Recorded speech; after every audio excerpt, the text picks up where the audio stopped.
قهرمان جایش خالی است.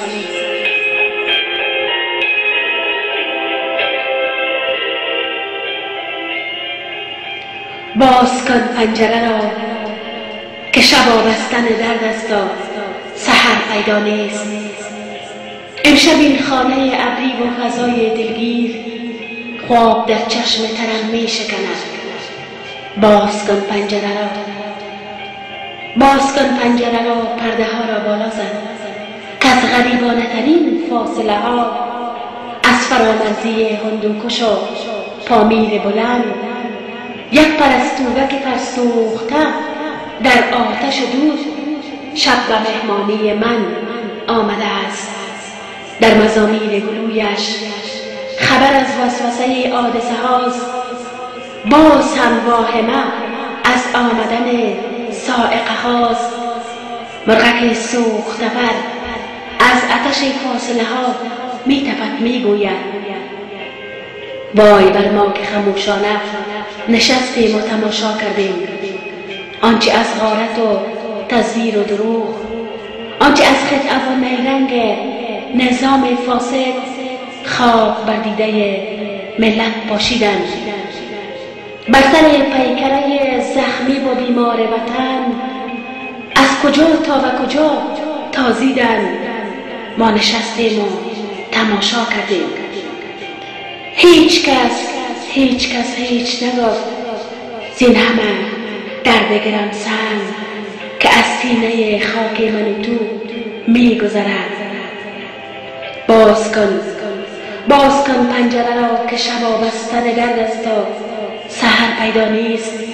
امشب این خانه ابری و فضای دلگیر خواب در چشم ترم می شکند. مرغک سوخته پر قاصدک راز هزاران شب غم می گوید پشت آن سایه دیوار ندانم که هنوز دست هایی که عقیرانه به هم خورده گره رسنی دار به عنوان کدام عاشق آزاده سری می بافند. داغم از قصه تنهایی خود که کسی هیچ نپرسید غم مردن و پرپر شدن نسل سپیداران را. هیچ کس هیچ نگفت مزرعی را که در آن سرنوشت گل گندم به تباهی پیوست. در صف معرکه های سوزان نیست یک همسفری، رهبری دادگری پرده‌دری. برق شمشیر فرو بسته دم از دایه آزادی. قهرمان جایش خالی است.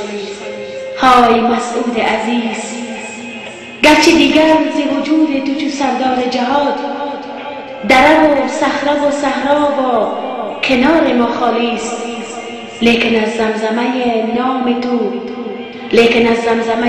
نام تو در ساعت جغرافیه بیدر و بی صاحب ما شور آزادی و فریاد رهایی است بلند. جذبه نام تو در رزمگه معرکه ها در دفاع از شرف و عزت و ناموس وطن چه سرافراز حضور ابدیت دارد شیهه رخش سپیدت. با همان یعل بلند، با همان قامت سرکش که هنوز ز کمرگاه اهورایی هندوکش بالاست. همه را در خط اندیشه تو که ره زنده آزادی هر انسان است گام در گام فرا می‌خواند. لیکن افسوس که بعد تو دیگر فصل یخبسته امروزی ما فصل آواستن آماج پریشانی ها شد. بعد تو هیچ کسی خطبه آزادی را بر سر منبر توحید نخواند. بعد تو در گذر تیره رهگم شدگان کس نیفروخت چراغی با ز مهراج شجاعت سخنی باز نگفت. فصل امروزی ما فصل بیگانه پرستی و اسارت، فصل افتادن میهن بلجنزار اقارت، فصل تاریک ترین دوره تاریخ و گروگانی هاست، دور یغماگری و خودسری و بی سر و سامانی هاست. یک طرف خلق ستم دیده و مظلوم که هر روز سر کوچه و پس کوچه شهر زیر خمپاره و رگبار نفس می بازد. آن طرف دسته دیگر که ز آلودگی دست دل و دامنشان بوی افیون و جنایت بالاست. غرق در سهمیه سود و بهای گل تریاک خودند.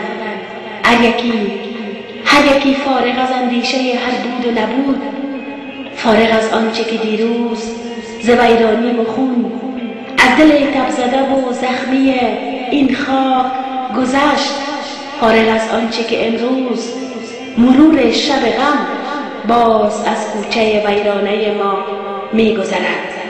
از سراپرده ایوان بلند شاد و مغرور تماشاگر هر حادثه اند. باغ در باغ چمن می سوزد،